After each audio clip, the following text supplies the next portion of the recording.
ব্রট to you by V Guard, co powered by Sensodyne ও ভিমল বলো কথা Keshari. Associate sponsor UltraTech cement. দলের পুরনো পন্থীদের পক্ষ নিয়ে সোশ্যাল মিডিয়ায় পোস্ট করলেন বিজেপি নেতা। পোস্টে তিনি ইংরেজিতে লিখেছেন ওল্ড ইজ গোল্ড।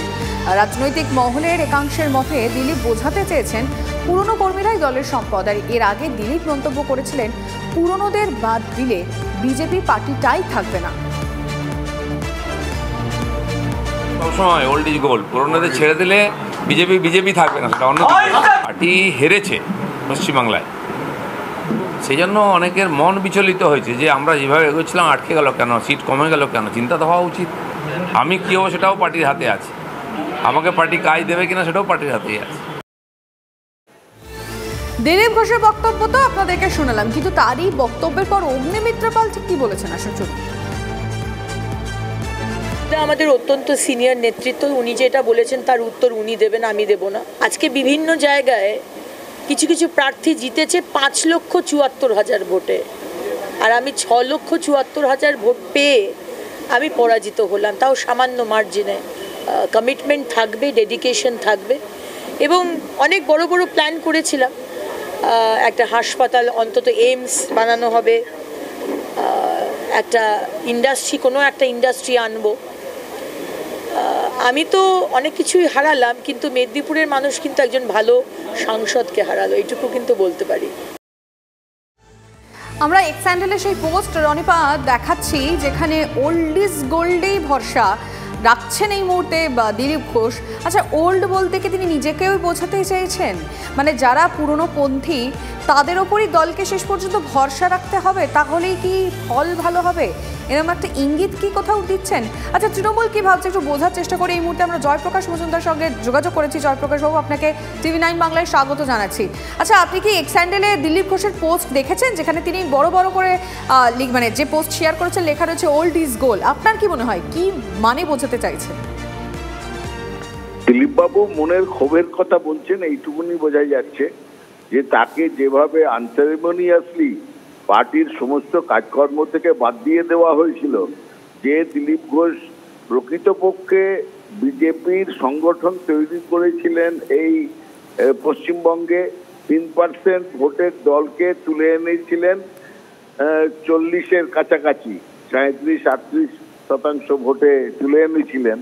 সেই দিলীপ ঘোষকে 2021-এর পর হঠাৎই আনসেরিমনিয়াসলি যে একেবারে ব্রাত্য করে দেওয়া হয়েছিল, এবং শেষ যে ঘটনা মেদিনীপুর থেকে তাকে সরিয়ে নিয়ে গিয়ে অন্য একটা নতুন জায়গায় ফেলে দেওয়া হলো, এই সমস্ত বিরুদ্ধে যে ক্ষোভ সেটাই প্রকাশ করেছেন। এবং বিজেপির মধ্যে এটা চলবে, এটা প্রধানত শুভেন্দু অধিকারীর বিরুদ্ধে। আচ্ছা জয়প্রকাশ দা, আপনারও কি একই মত এই বিষয়ে যে বিজেপিতে যারা পুরনো পন্থী রয়েছে তাদেরকে জায়গা দেওয়া হচ্ছে না? তাদেরকে যদি জায়গা দেওয়া হয় বিজেপি তাহলে একটা জায়গা তৈরি করতে পারে না? বিজেপির দেখুন, এটা আভ্যন্তরীণ ব্যাপার হলেও আমি এইটুকুনি বলবো, বিজেপি এখন পরিচালিত হচ্ছে সম্পূর্ণভাবে তৎকাল বিজেপির কিছু লোকজনদের দিয়ে, এবং যেটা বলেছেন দালালদের দিয়ে চলছে। তার মধ্যে কিছুটা হলেও সত্যতা আছে। একজন ভূতপূর্ব সাংবাদিক গিয়ে জাঁকিয়ে বসেছেন সাধারণ সম্পাদক হয়ে, যার সঙ্গে রাজনীতির কোনো যোগাযোগ কোনোদিন ছিল না। সাংবাদিক ছিলেন কিন্তু প্রত্যক্ষ রাজনীতি ছিল না। তিনি রাজনীতির সিদ্ধান্ত নিচ্ছেন, শুভেন্দু অধিকারীর হয়ে কাজ করছেন, আর শুভেন্দু অধিকারী এখন শেষ কথা। সেই জন্যই আজকে দিলীপ বাবুরা বা পুরনো লোকরা এইভাবে কথাগুলো বলছেন। বেশ বেশ, অনেক ধন্যবাদ আপনাকে জয়প্রকাশ মজুমদার, তৃণমূল নেতা, আমাদের সঙ্গে কথা বললেন। পাশাপাশি দিলীপ ঘোষের সঙ্গে মিলে গেল যেন সুর। কার জন্য হারলেন? বিস্ফোরক লকেট চট্টোপাধ্যায়। তার উপলব্ধি যে নেতাদের চুপ করে থেকে আগে কর্মীদের কথা শোনা উচিত। বেসুরো বাজলেন সুরে বাজা বিজেপির অসীম সরকারও। অভিযোগ করলেন তৃণমূলের টাকা খেয়ে দলের বিভীষণেরা হারিয়ে দিয়েছে। আর কৃষ্ণনগরের রাজ পরিবারের সদস্য অমৃতা রায়, তারও রোষে রাজ্য বিজেপির নেতারা। কৃষ্ণনগরে তৃণমূলের মহুয়া মৈত্রের বিরুদ্ধে রাজবধূ অমৃতা রায়কে প্রার্থী করে চমক দিয়েছিল বিজেপি। ধুমধাম করে প্রচারও করেছিল বিজেপি। দুবার তাঁর কেন্দ্রে প্রচারে গিয়েছিলেন নরেন্দ্র মোদিও। মোদি তার সঙ্গে ফোনে কথা বলেছিলেন, কিন্তু মহুয়ার কাছে প্রায় 57,000 ভোটে হারতে হয় অমৃতাকে। রাজমাতার ঘনিষ্ঠরাও বলছেন রাজবধূকে ডুবিয়েছেন তার ভোট প্রচারের দায়িত্বে থাকা নেতারা। অন্তর্ঘাত? রানীমাও কিন্তু তাই মনে করছেন। নিজের বুদ্ধিতে চললে ফল অন্য রকম হতো। আমি কোনো ইচ্ছে দেখাইনি, বরং বারংবার না করেছিলাম। তো সেইখানে আমি ঢুকে আমি তো মনে করেছিলাম যে জিনিসটা ভালোই হবে, কিন্তু দেখুন সব জায়গায় কিন্তু ওইটা আমি লক্ষ্য করেছি যে ভীষণ গোষ্ঠীদ্বন্দ্ব আছে, যেটা আমার ভীষণ বাজে ব্যাপারটা লেগেছে। আমি তো জানি না কত খরচা হয়ে এসেছে বা কত টাকা এসেছে বা কী জন্যে খরচা পাঠিয়েছে বা কত টাকা ব্যাংকে এসেছে, আমি এগুলোর থেকে অন্ধকারে আছি। আর লবিংটাও খুব আছে, ক্যাজুয়াল অ্যাপ্রোচ, কর্মীদের সেরমভাবে দেখাশোনা করা হয়নি। অমৃতার ঘনিষ্ঠরা অভিযোগ করছেন রাজবধূর ভাবমূর্তি ও কৃষ্ণনগর রাজবাড়ির নামকে ব্যবহার করেছে বিজেপি।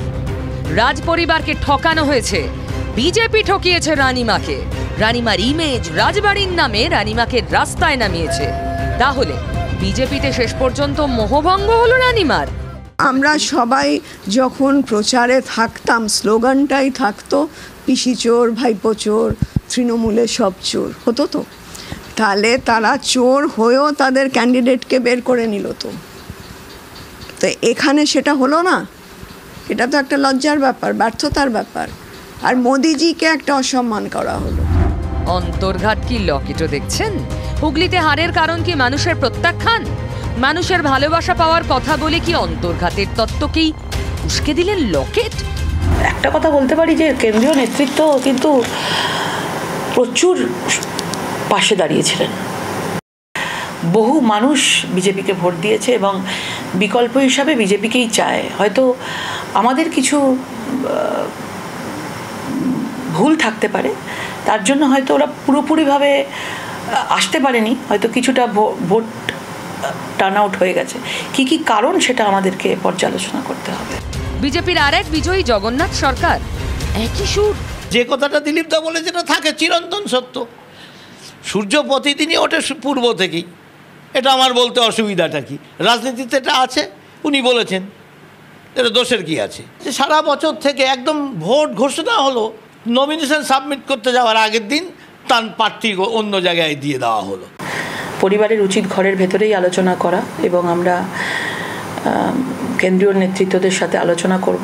অবভিয়াসলি রাজ্য সভাপতি হিসেবে দায়িত্ব আমারই, সব ডিসিশন হয়তো আমি নিতে পারি না, কিন্তু দায় আমাকে নিতে হবে। দায় নিতে আমি পিছু পা হব না, দায় আমিই কাঁধে নেব। চিন্তা নেই, ডিসিশন হয়তো অন্য কেউ নেবে, দায় আমি নেব। দিলীপদার সাথেও আমি নিশ্চয়ই কথা বলবো, কিন্তু অ্যাজ এ জেনারেল সেক্রেটারি পার্টির একটা দায়িত্বে থাকার জন্য আমি মনে করি যতই হার না কেন দলের ভেতরে আমরা প্রথমে কথা বলা উচিত। তাহলে অন্তর্ঘাতেই মিলে যাচ্ছে বিজেপির একাংশের সুর। Bureau report, TV9 Bangla. Brought to you by V-Guard, co-powered by Sensodyne ও ভিমল, বলো কথা Keshari. Associate sponsor UltraTech cement.